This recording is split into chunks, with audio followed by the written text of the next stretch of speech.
Okay, hello, good morning. So today is once more on Putnam on Brains in a Vat, and we'll carry on with Putnam on Wednesday. Yes, right. Today's Wednesday. Okay, and then we'll wrap up Putnam and move on to Dretschke. I want to make today I want to look at what I begin by just first going over what Putnam's point is about the causal theory's implications for skepticism, and then look at a couple of special cases. What this argument against skepticism implies about your knowledge of other minds. Because one part of skepticism, one form of skepticism, is skepticism about other minds, and ask how Putnam's thing bears on that. And then finally look at what Putnam's proof that we're not all brains in a vat tells you about your knowledge of your own thoughts. Descartes famously thought that your knowledge of your own thoughts is the most certain thing from which you begin in knowing about anything at all.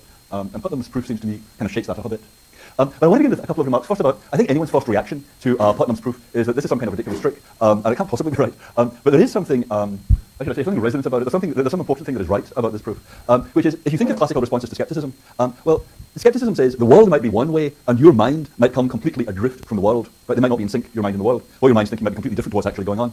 And one classic answer to that is idealism, to say there is no more to the existence of the tables and the chairs, there is no more to the existence of other people even, than me having sensations, than me having ideas. That's all you all are, just a bunch of sensations in my head. Now if that was right, then skepticism would indeed be impossible, right? Because skepticism says maybe your mind is coming adrift from the way the world is out there. Idealism kind of shrinks the world to the size of the mind, and that's how it gets the effect that the world can't come adrift from the mind. Putnam's picture is kind of the opposite of that. It's that the world can't come adrift from the mind because, according to a causal picture of how we have meaning and reference in the first place, the world actually invades the mind. The world shapes the mind in its own image. It's because the mind is not independent of the world. The mind has the representation that it does only because the world shapes it. Therefore, the mind can't come adrift from the world. So if the mind is constituted by the way the physical world is, then you get that anti-skeptical thrust. And there's something very powerful about that background picture. On the other hand, so that's, I think, one background reason why Putnam's thing is very important, that there is a background picture there that has something right about it. It seems like a healthier response to skepticism than idealism. On the other hand, there is a feeling that Putnam's proof can't be right, that it must prove too much. I mean, there seems to be, people have been trying to find responses to the skeptic for thousands of years, right? Philosophers have thought for thousands of years about, if someone says to you, you might be a brain in a vat, or you might be dreaming, how can you prove that they're wrong?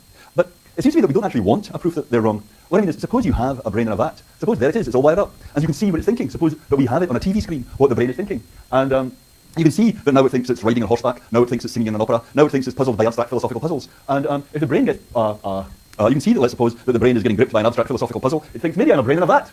But then you just feed it in Putnam's proof that it can't be a brain in a vat, and it thinks, oh, thank God. Until I read Putnam's proof, I was really troubled by the thought that I might be a brain in a vat. But now I can see clearly that I'm not. I mean, if you have a really good proof that skepticism is wrong, there's going to be a proof that the brain in the vat could use.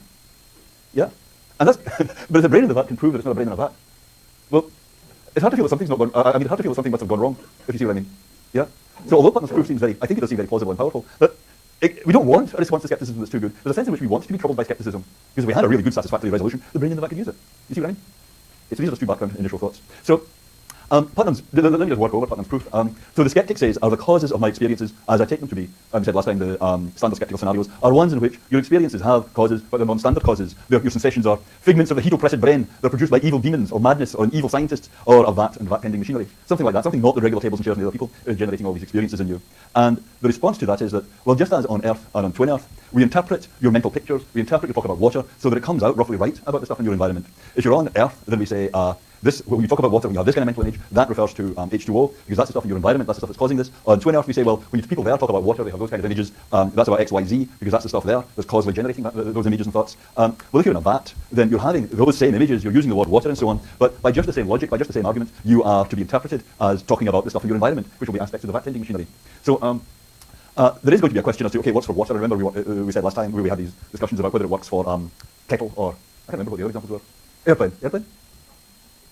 We did talk about airplanes. Well, it's completely gone. Okay. Airplanes, right, thank you. Right.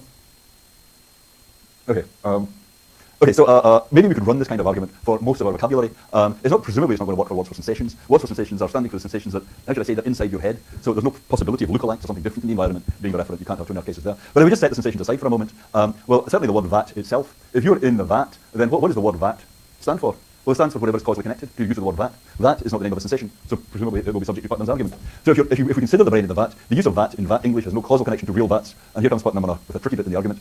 You might say, of course, it does have a causal connection to vats, because after all, the brain is in a vat, and it couldn't think anything at all. It couldn't say it wouldn't be alive if it wasn't for the vat. So everything it does is causally connected to the vat. So the use of the vat in vat English has no causal connection to real vats, apart from the connection that the brain's in a vat. Wouldn't be able to use the word vat if it were not for the presence of one particular vat, the vat they are in.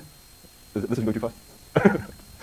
But that connection obtains between the use of every word in that English and that one particular that. So we had these discussions about what's the right kind of causal connection. Remember, you're talking about the computer, you're not talking, the sun may be always letting you see the computer, but you're not thereby referring to the sun. The that may be part of the background that makes it possible for you to refer to particular things, but it's not thereby what you're talking about. So the word that in that English has no relevant causal connection to real vats. So if you are a brain in a vat and you utter the words, I am a brain in a vat, then when you use them, they say something different to what they say in regular English. Assuming that in regular English, we're not actually in a vat. Is this getting too technical? Okay. And so if you are a brain in a vat, then when you say I'm a brain in a vat, that will be saying something false. Because what you'd be saying is you'd be talking about some configuration of the vat tending machinery. You're talking about a vat, and you aren't actually a configuration of the vat tending machinery. You're a brain. Yes? So that would be false if you say I'm a brain in a vat. In fact, brain wouldn't refer to brains either. Brain would refer to some configuration of the vat tending machinery. You'd be saying that you'd be saying that you are a particular configuration of the vat tending machinery, which is wrong. Is that all right? Yeah. So there are two scenarios. One is the one is just the way you think it is. Here you are in this agreeable lecture room with all your colleagues, and there's not a vat in sight. So if you're in that situation and you say, I'm a brain in a vat, you say something false. Yes? But it's also true that if you are a brain in a vat and you say the words, I'm a brain in a vat, then you also say something false. Yep. So you can't be a brain in a vat, and you can't say something true by saying I'm a brain in a vat. Yes? Because, well, you can't say something true by saying I'm a brain in a vat if you're a brain in a vat. Because if you're a brain in a vat, the words, I'm a brain in a vat, well, brain is going to stand for a configuration of the vat tending machinery. Vat is going to stand for a configuration of the vat tending machinery. So when you say the words, I'm a brain in a vat, you're saying something false. Because you're not a configuration of the vat tending machinery. Even in that situation, you're a brain.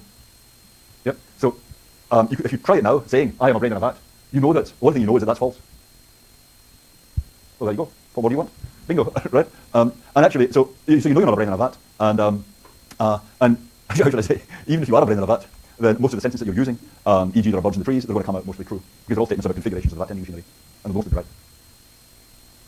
So most of the things you regularly say come out true. Yep.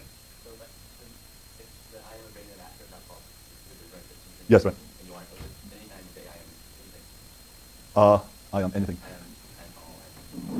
That's very interesting. I am tall. Yeah. What would tall be? Yeah.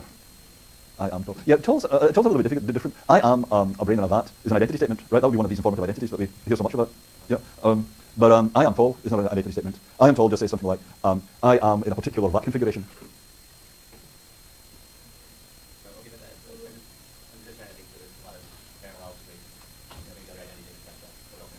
Yeah, that is very interesting. I think that's right. I think the thing is, I said maybe it's only words for sensations that don't work with causal theory. Yeah. But I is interesting here, and here is interesting because I and here maybe are words that don't function in accordance with the causal theory. What I mean is, with words like I and here, with I, you've got a rule. Anytime someone uses I, it refers to that person. Yeah, something like that. So there's this absolutely rigorous rule, and it doesn't really matter who is causing anything. It's not really a causal notion. If you say here, anytime someone uses here, it refers to the place that person is at. Then there's just that absolutely rigorous general rule fixing the reference to the term, not something about what's causing the use of the term. Yep. Yep. That's right. So it says that it's talking about particular pictures. That's right.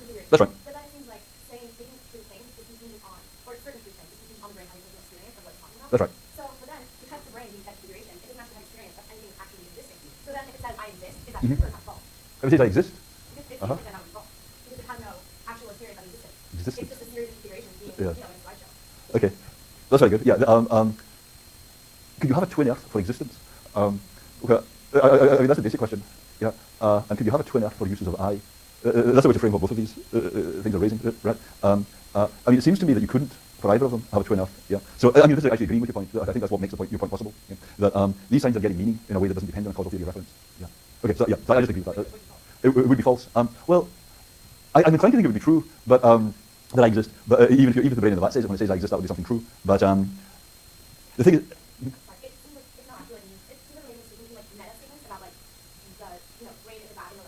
Yes. And then the object statement, the brain is talking. So I can say the brain exists and what I'm doing, but the brain says that, it's not speaking about the messages, it's speaking about the experiential object. That's right. That's correct, yeah. Well, I think in general that's right. I do wonder, though, what I mean about existence is, I wonder if that isn't an exception. I don't think that helps Putnam. Yeah. So I think you present it as a dilemma. Either he says you could have a twin Earth for existence, in which case he goes down your track, and maybe it's going to come out that existence refers to a particular kind of vibration in the vat tending machinery. Yeah. Then when it says I exist, well, maybe it itself is not actually correlated with that kind of vibration in the vat tending machinery. Yeah, that'll be the kind of point. On the other hand, I think you could go down the other track, which is what I was suggesting, and say that seems daft because we don't actually think of existence, the notion of existence, as governed by causal theory. Yeah. And then you say, no, it's got to be true when the brain says I exist. If anyone in any context can say I exist, that's got to be right. But the causal theory can't make sense of that. Yeah.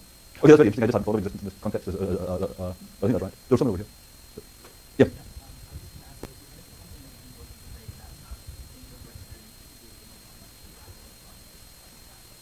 Yeah, you're talking about actual events. Yeah.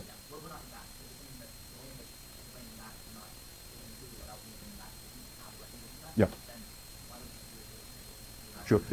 That would be too strong. I mean, you're right, that would be the wrong answer if you came to the conclusion. We can't talk about what was going on in the Middle Ages because we never directly experienced any of these people. Yeah, that can't be right. But the important notion, I think, here is not directly experienced, but caused. Yeah. So people in the Middle Ages are causally connected to you or me. We are picking up on causal chains that go back to these people, so we think anyhow. Whereas the brain in the vat, let us suppose that it was born in the vat. I mean, it was grown in the vat. Yeah. So it's not causally connected to any of the regular stuff. Yeah, that's what we really want. Yeah. Plain as day. If you're a little bit confused, you haven't really understood what's happening. Are you a little bit confused? Okay.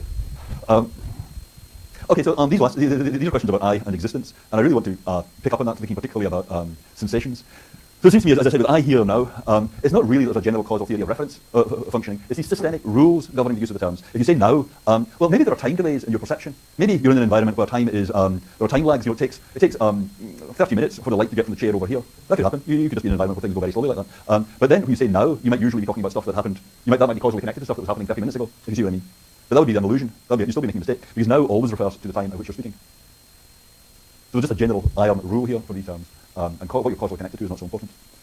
Or names for sensations. I mean, my picture here is pretty crude, but my intuitive picture here is, this is your mind, right? This is the world with all the trees and the vat-tending machinery and the H2O and the XYZ, right? And all that stuff is causing things to happen in your mind. But your sensations, your headache, and all that, they're right in there. I mean, they're too close to be causally connected to you, if you see what I mean. You're surveying them in their entirety. It's not just that you're causally connected to them. So when you think about what it is, what's going on when you use a word like pain, well, it seems like if I say, are you hurting? Is your head sore? Then what I'm asking there is not a question about whatever property is at the end of some causal chain. I know from my own case what pain is. You know from your own case what pain is. If you ask someone else, do they have a headache, you're asking whether they have that sensation that you have had so often. So what's going on when people are skeptical about other minds is they say, maybe I'm the only sentient one. Maybe you guys are all just very clever zombies and you don't have sensations at all. But or maybe something is going on, but it's completely unlike what is going on in my mind. How can we ever know? I mean, people very often feel that second kind of skepticism anyway, that you don't really know at all what's going on in someone else's mind. There's something alien about practically everybody else.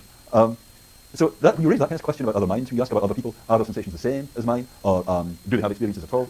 Well, Putnam at some point seems to think that he's addressing that kind of skepticism too. Because the picture is, well, maybe here we all are, brains bobbing together in one giant vat. Maybe all the people that ever lived are just all bobbing about like apples in a bucket in the same big vat. But of course, that's not the right picture at all. Because if we're all brains in a vat, then there's no communication between you and me, if you see what I mean, no direct communication. We're always being fed by the vat-tending machinery. So if you really took Putnam's picture there seriously, what you'd be saying is, when I say pain, I'm referring to whatever out there usually causes me to use the word pain. But what's out there that usually causes me to use the word pain, if I'm talking about other people's pain, is going to be some configuration of the vat-tending machinery. Right? There's something in the vat-tending machinery, some configuration of the chips in the vat-tending machinery that send me a jolt, that make me say, oh, you've got a terrible headache, or you've hurt your arm. You see what I mean?